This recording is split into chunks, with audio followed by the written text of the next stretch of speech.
Australia is reeling from its worst mass shooting in 30 years. On Sunday, a father and son pair opened fire on a Jewish festival marking the start of Hanukkah on a beach in Sydney. They killed at least 15 people, including a 10-year-old girl, and injured 40 more. Police there are still trying to figure out what drove the shootings, though authorities are saying the plot was clearly designed to sow terror among the nation's Jews. France 24's Irris Makler is covering the story for us from Sydney. She joins me now from there. Irris, what's the latest you're hearing today?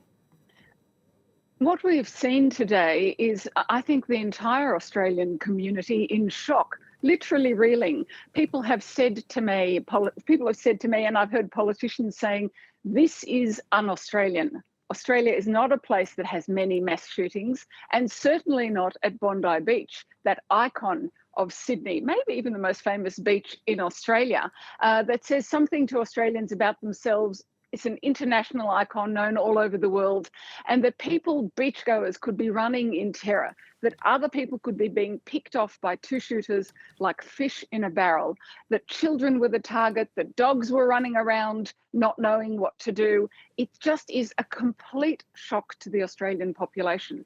And that's why we've seen so many people coming forward, leaving flowers, masses of flowers, commemorations, some spontaneous.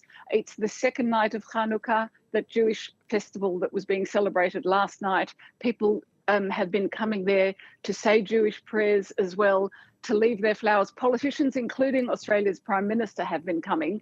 There have also been questions being asked about how it is that there were 6 guns between these two shooters, that the father had a license apparently for these 6 guns. They were legally held, even though the son, we are now hearing, had a history with Australia's Domestic Intelligence Service, ASIO, saying that it did have a watch on him 6 years ago because of connections that he did have to Islamic State, to a terror cell here.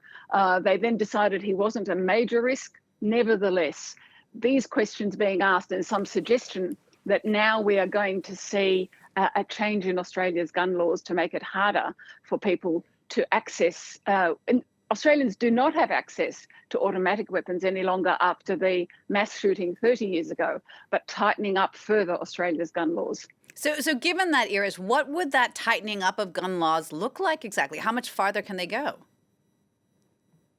They can go further because they were loosened. You know, Australia's, ever since the shooting in 1996, when Australia had a buyback of weapons, it was a determined political act that such a thing would not happen again. Australians have been very proud of that. When we look across at the US and we see what happens with gun laws there, we pat ourselves on the back. But the reality is there are now, I have read, more guns floating around in Australian society than there were back in 1996. They are not automatic weapons, but nevertheless, as we've seen over the past 24 hours, they can cause damage because, you know, they can be loaded quickly. And Australia is now going to make a move to pull back from that and to revert to a much tougher policy on guns. For example, the father of the two shooters, he had a license for he had a hunter's license to have these 6 guns when he lived in the city and didn't hunt at all until he came hunting for humans. So that kind of loophole to be tightened.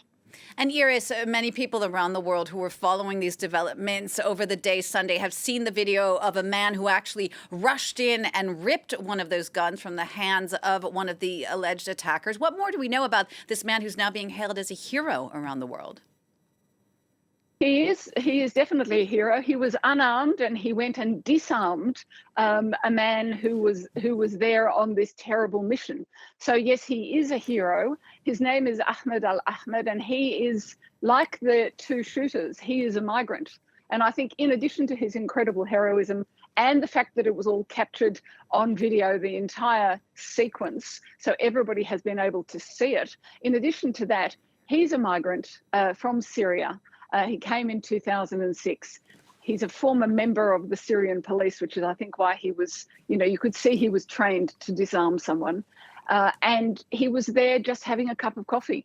And he remembered his training. He got up and he did that. And the fact that there's a great migrant story at the same time as there's a terrible migrant story, is very, very reassuring to Australians. You know, they have set up a crowdfunding campaign for him, and an American billionaire has contributed $100,000. It's already exceeded the amount that was set its goal. And that's because he is now in hospital, having been shot so many times, politicians visiting him too, and he will need help.